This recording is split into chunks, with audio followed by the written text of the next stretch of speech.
Students आशा करे आपण माने भलरे थिबे। आज आम एक नुआ स्कॉलरशिप विषय जहाँ को कहते आम लैपटॉप स्कॉलरशिप बोली आपण माने कहउचंती से स्कॉलरशिप विषय आम आलोचना करवा। अच्छा यही जो लैपटॉप स्कॉलरशिप जहाँ को आपण माने कहउचंती बा द्वादश श्रेणी रे उत्तीर्ण 15,000 मेधावी छात्र छात्री को लैपटॉप किनिबा निमंते आर्थिक सहायता प्रदान करा जिवो। अच्छा केते पिला ना 15,000 छात्र छात्री को का माध्यम जो गोदावरीश विद्यार्थी प्रोत्साहन योजना माध्यम रे पिला मानकु लैपटॉप किनिबा पाई 30,000 टंका आर्थिक सहायता प्रदान करा जिवो। अच्छा पिला मानक पाई एक तालिका प्रस्तुत करा हेछि। एही तालिका www.dheodisha.gov.in ओ scholarship portal state scholarship portal www.scholarship.odisha.gov.in उपलब्ध अच्छी। पिला माने कौन कहते बा हिताधिकारी योग्य विवेचित हिताधिकारी माने www.scholarship.odisha.gov.in वेबसाइट रे सेमानकर आधार नंबर ओ आधार सहित संजोग होइथिबा मोबाइल नंबर माध्यम रे रेजिस्ट्रेशन करिवे बा रेजिस्ट्रेशन करी नूतन मार्गदर्शिका अनुजाई निजर विवरणी 29 अगस्त 2024 तारीख ठारू 28 अक्टोबर 2024 तारीख मध्य तांकर विवरणी प्रदान करेंगे। अच्छा बर्तमान आपण मैंने जानीगले कौ डेट टू कौ डेट ना तार आवेदन कर स्टार्टिंग डेट हूँ 29 अगस्त 2024 एवं शेष तारीख हूँ 28 अक्टोबर 2024। बर्तमान देखिए आम एक्चुअली किभली अप्लाई करवा। आम प्रथम कौन जीवा ना स्टेट स्कॉलरशिप पोर्टल को आपण मैंने जीवे कौटी जीवे स्टेट स्कॉलरशिप पोर्टल को। स्टेट स्कॉलरशिप पोर्टल रे आपण मानक एटी कौन हम गोटे स्क्रॉलिंग होतब कौन ना एटी आमर जमी सब स्क्रॉलिंग होची से स्क्रॉलिंग होतब। ए स्क्रॉलिंग रे लैपटॉप डीबीटी स्कीम बा लैपटॉप गोदावरीश विद्यार्थी प्रोत्साहन योजना जो स्क्रॉल होतब तारी ऊपर आपण माने क्लिक करिवे।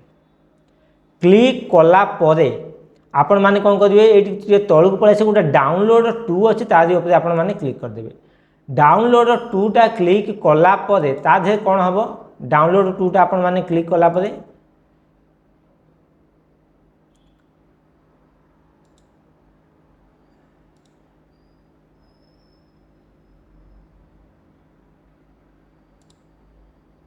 ये डाउनलोड टू रे आपण क्लिक कला परे गोटे लिस्ट पड़े आसो।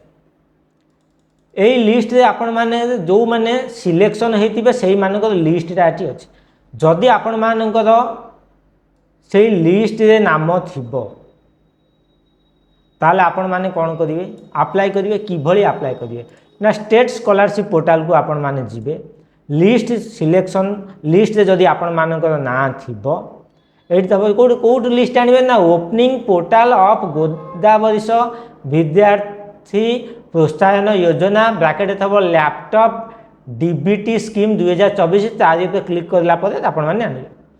जदि आपण माने को ना ता देह रही आपण माने कोन करे स्क्रॉल कर दिए तळकू एठी अछि स्टेट स्कॉलरशिप पोर्टल रे गोदावरीश विद्यार्थी प्रोत्साहन योजना लैपटॉप ब्रैकेट अछि लैपटॉप डीबीटी एठी तळकू पळे आसी अप्लाई कोन करिवे अप्लाई ना दे क्लिक करिवे। अच्छा पूर्व देखिए आम टिके डॉक्यूमेंट्स कौन कौन दरकार डॉक्यूमेंट्स कौन कौन दरकार जानिया गले व्यू डिटेल्स से क्लिक कर देबे।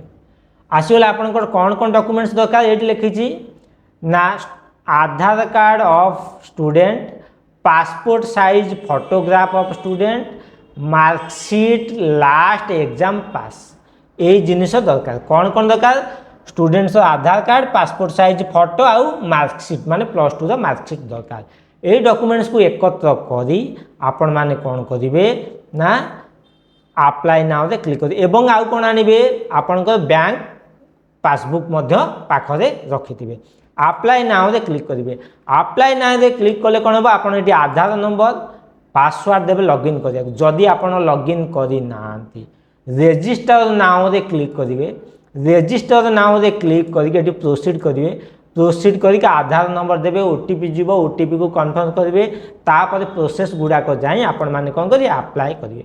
बुझीगला आपण मैंने किभली अप्लाई करेंगे। आज वीडियो एति पुणी आपण मान सहित देखा आउ एक नुआ एक वीडियो नुआ एक अध्याय